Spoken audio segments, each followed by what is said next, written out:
obviously we've got this mothering instinct that perhaps is not as strong on the population level as it used to be.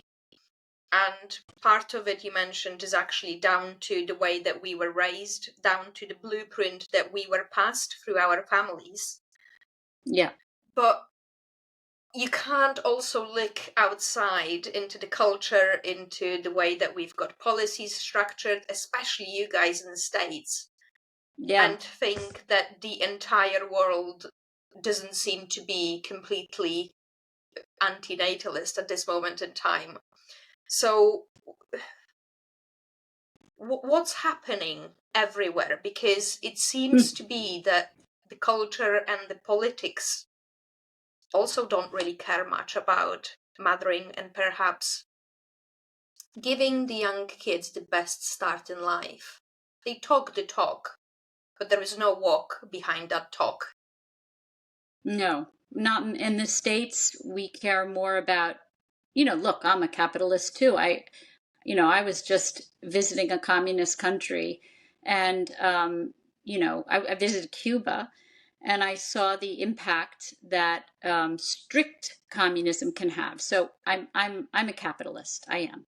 Having said that, capitalism values making money and economic development more than it values relationships and family values. It just does. And to say otherwise is just false. It just doesn't value relationships. In some social democratic places, they do. You have more socialist places. They say relationships matter, children matter. But no, we don't care. We care about the GDP. We care about getting more women into the workforce. We care about the economy. We care about, in America, we care more about our military than we do about our children. We put more money into our military than we do into our children. So, yes, they talk the talk, until, I will say, it may not be in my lifetime. I run around and wave my arms and talk about this stuff, but, I'm almost 60 years old this year, and it may not be in my lifetime. But, fertility rates go down. Children's mental health goes down. Their mental illness goes up.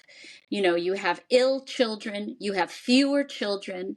What is a nation without healthy children to carry it forward? So our fertility rates are way down in the Western world, and the mental health of our children is way down. And our children, half of our children don't want children. And they're very clear about it. And it isn't just about global warming. It's that we've made having children, from a PR perspective and from a support perspective, into drudgery, into an obligation, into who wants to do that? My parents hated that. Why would I want to do that? In the old days, we wanted to do it because we saw that our grandmothers loved it and our mothers loved it and our fathers loved it and our fathers supported our mothers and our grandmothers. And, it was the most important thing in people's lives.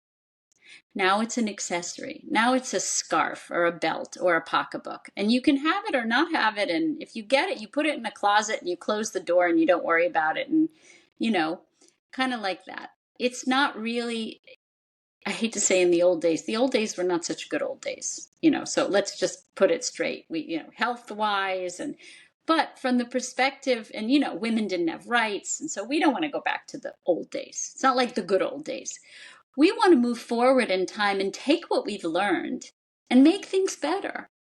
And so what we've learned is women need to have careers and choices and all of this. It's very important that women have sort of ambition too, and brains, and we're equal in all ways, but in doing all of that, we've forgotten what children need. And when we forget what children need, we end up with ill children. And that promotes the idea generationally that doesn't, so we say generational expression.